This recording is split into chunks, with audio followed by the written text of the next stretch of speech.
Did you know that food addiction activates the same reward pathways in the brain as cocaine and alcohol?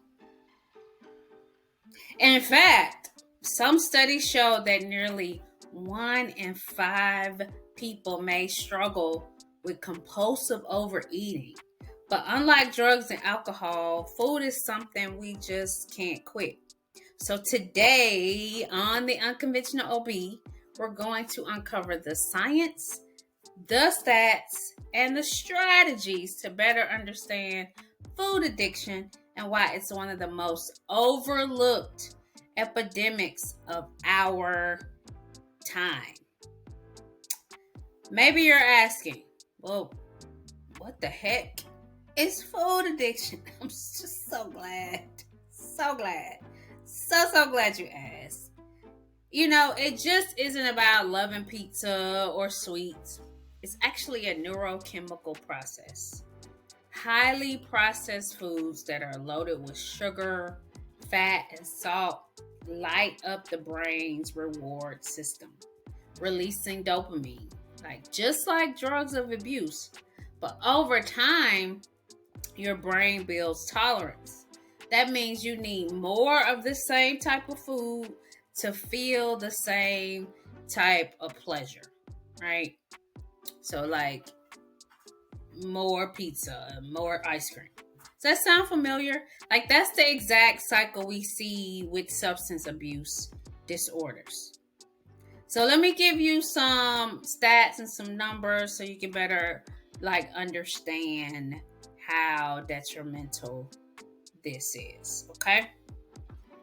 The Yale Food Addiction Scale shows that about 20% of the population meets criteria for food addiction. That's in the US. So just think about how many people are in the US. Women are much more affected than men, particularly in middle age. That's 35 and up.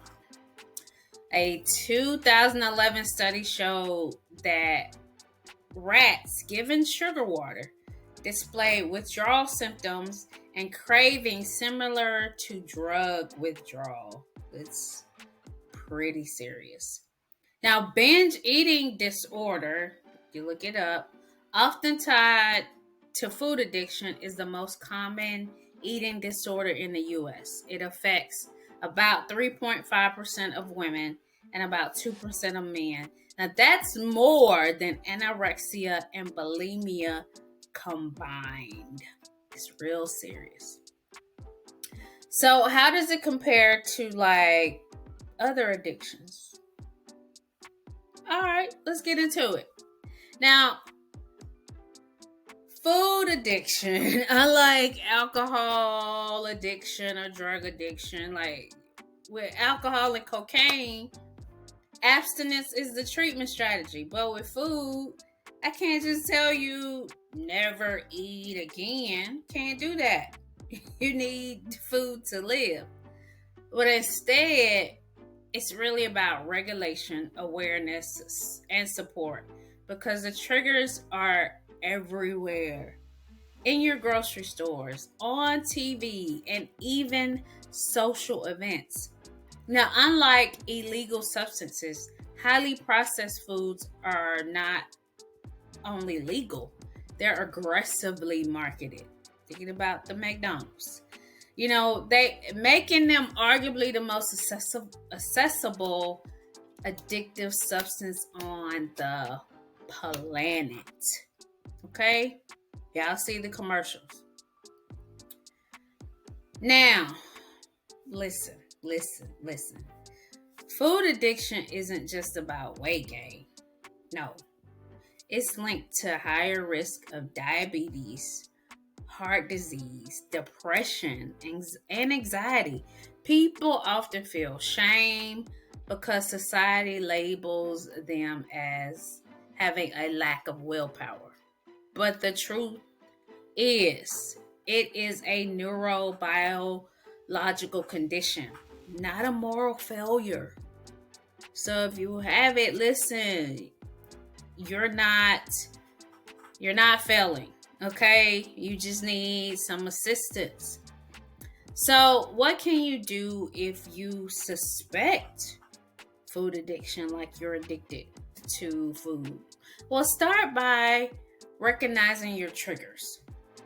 Is it stress? Is it boredom? Or is it social pressure?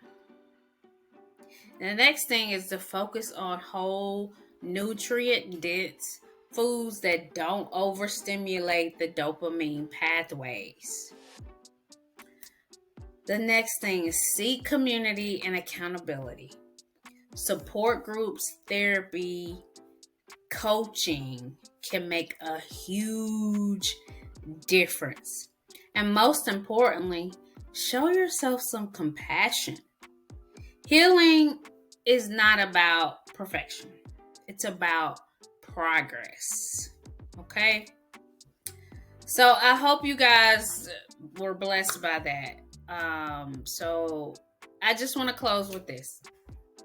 Food addiction is real. It's powerful and it deserves the same recognition as other addictions.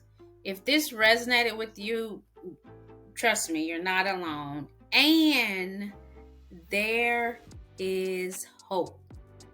If you found today's video helpful, make sure you hit that like button, that subscribe button, comment, and then share this with somebody who might need to hear it. Don't forget to check out my other videos on health and wellness from an unconventional perspective. Okay, all the other videos.